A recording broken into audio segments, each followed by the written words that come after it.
আমাদের অনেক ভাইরা জানতে চান যে মৃত ব্যক্তিরা জীবিতদের কথা শুনতে পান কিনা। মূলত এই বিষয়ে ওলামায়ে কেরাম এবং ফুকাহে কেরামের মাঝে ইখতিলাফ বা মতানৈক্য রয়েছে। আর এই মতানৈক্যের পেছনে কারণ হচ্ছে সাহাবায়ে কেরামের মাঝে বিষয়টি মতানৈক্যপূর্ণ ছিল। যেমন আব্দুল্লাহ ইবনে উমর রাদিয়াল্লাহু তাআলা আনহুমা তিনি বলেন যে মৃত ব্যক্তিরা জীবিতদের কথা শুনতে পান, কিন্তু আয়েশা সিদ্দিকা রাদিয়াল্লাহু তাআলা আনহা তিনি এটাকে অস্বীকার করেছেন, তিনি বলেছেন যে শুনতে পান না। তবে চারো মাযহাবের সব ইমাম এ ব্যাপারে মুত্তাফেক বা ঐক্যবদ্ধ, তারা বলেছেন যে মৃত ব্যক্তিরা জীবিতদের বক্তব্য, কথাবার্তা ইত্যাদি তারা শুনতে পান।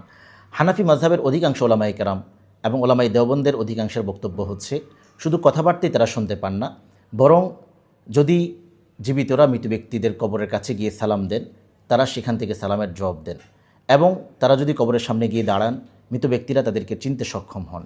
এমনকি যদি দুনিয়াতে তারা ভালো কাজ করে, মৃত ব্যক্তিরা কবর থেকে তার জন্য সন্তুষ্ট হন। যদি তারা দুনিয়াতে অন্যায়, অপরাধ এবং গুনাহের কাজ করে, মৃত ব্যক্তিরা সেটার জন্য ব্যথিত হন এবং দুঃখিত হন, মনে মনে সেটার জন্য মনোকষ্ট পান। এই ব্যাপারে বুখারী শরীফের রওয়ায়াত এসেছে, আনাস রাদিয়াল্লাহু তাআলা আনহু থেকে, তিনি বলেন রাসূল আরবি সাল্লাল্লাহু তাআলা আলাইহি ওয়াসাল্লাম ইরশাদ করেছেন, যখন মৃত ব্যক্তিকে কবর রাখা হয়, রাখার পরে যখন জীবিতরা সেখান থেকে প্রস্থান করেন, মৃত ব্যক্তি কবর থেকে ইয়াসমাউ করানি আলিহিম, জীবিতদের পায়ের শব্দ পর্যন্ত তারা শুনতে পান। একই রওয়ায়াত আবু দাউদ শরীফে এসেছে, কুতুবি সিত্তাহ হাদিসের অন্যান্য কিতাবে এসেছে।